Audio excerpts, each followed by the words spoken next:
Hey, Savannah. We're out of the city. We are going further. All right. Come on.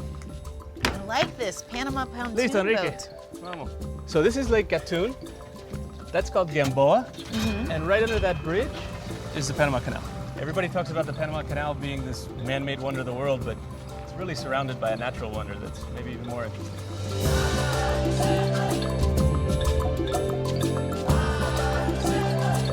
I think one of the beautiful things about moving to another country is you have an opportunity to engineer a lifestyle, and if it's a place you like and it offers things that you like, and if you actually take advantage of those things, you can design a lifestyle for yourself that is really incomparable.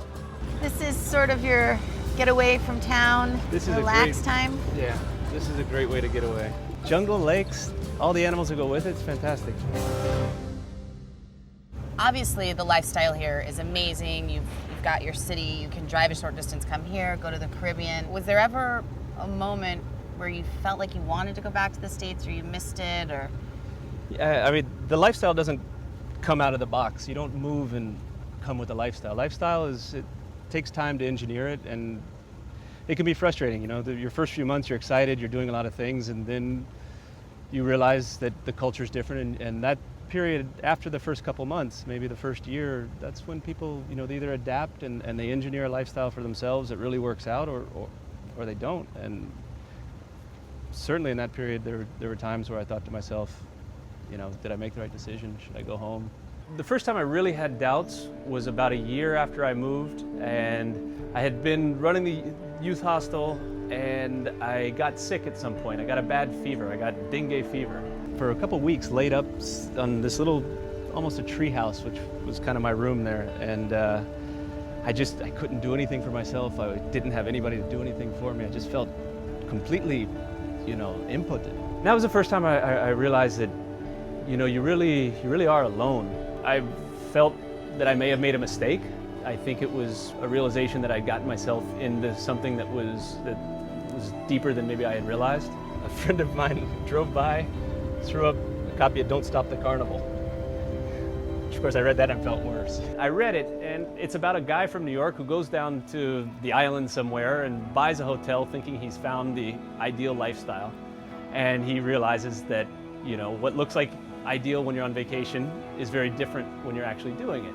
But it was great because I read the book and I said to myself, you know, this is just how it is. Nobody's experience is really unique. This is the things you go through, and, you know, it's just helpful to realize that it was a moment, and no matter how bad you feel, you get through it. And very soon after that, I came to the city for a long trip, and I met my wife, Patricia, who at that point I had just met her a few months before, but we reconnected here in the city, and that is the greatest gift that Panama's given me by far, and there have been many, but that is the greatest.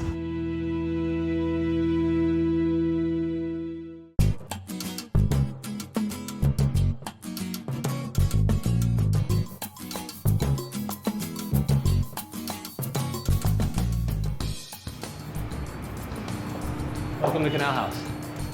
There was a point a couple years after we started the company that we realized that the neighborhood needed hotels. We happened to find somebody who had just bought an old semi-restored mansion. What we ended up doing was the Canal House. It's a 3-room bed and breakfast, and it was the first high-end hotel to be built in Casco Viejo in 100 years. What was really interesting and exciting was not just the building of a nice hotel, which is interesting and exciting, but also the way you could tell a story about Panama through building the hotel. That was really interesting. For me, creatively, that's been the most fun thing that I've gotten to do while I'm down here. It's the nicest bed and breakfast I've ever seen. What I love about Canal House is that it's just full of wood. You step on the stairs and they creak. You know that you're in a place that has a history. And did you always have sort of a sense of aesthetic and design? Was that something you were interested in? I think a lot of it developed down here.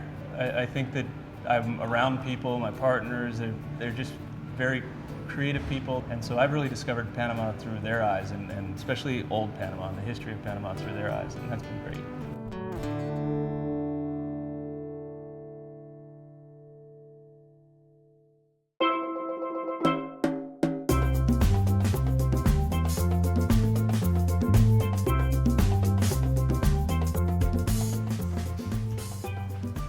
welcome to home.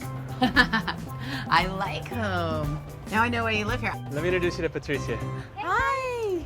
How are you? Patricia, Savannah. I'm Savannah. Nice to meet you. Let's hug. Welcome, welcome to the terrace. This is outdoor dining at its finest. Amazing. My wife Patricia, she started to really fall in love again with the neighborhood. She had grown up dancing here in the National Ballet, and when we started the business, we floated the idea one day that maybe she'd like to come work in the business, and that was a big step for her, but to her credit, she said yes. How long have you been married? You know, we got married actually on that beach right there.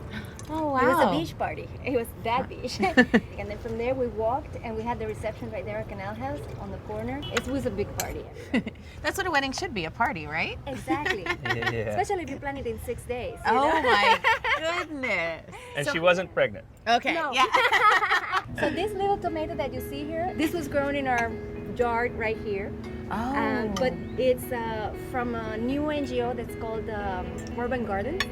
And they're teaching kids how to grow their own food locally. Yeah, it's a And big it's all garden grown stuff. here in town, like right? In town. You guys have so much going on here. Yeah, you know, that's a fun thing about Casco Viejo, and that's a lot of why we are here. It's because it gives you this opportunity to really interact and make a difference and be part of it, you know? A little bit different than New York. A little bit different than New York. Very different than my New York was, that's for sure. What was it like adjusting when you first got down here? Did you think it was home immediately, or? No, and when I first got down here, I ended up on an island on Bocas del Toro, Yes, on and an island.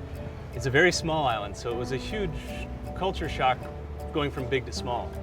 As much as a small island from the outside looked like an idyllic place, I realized that I need medium. I don't need New York big, and I don't need small island small. I needed something in the middle, and Casco Viejo and Panama City was that for me.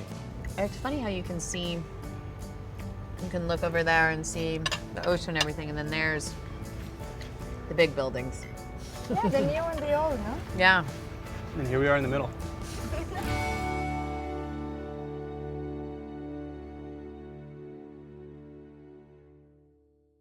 We go into the Conservatorio. Seeing a social program that not only enriches kids' lives, but also just brings music into the neighborhood is like a trifecta. What are we doing today? We're gonna do a small garden. That's the kind of stuff that she does really well, and the neighborhood wouldn't be the same without her.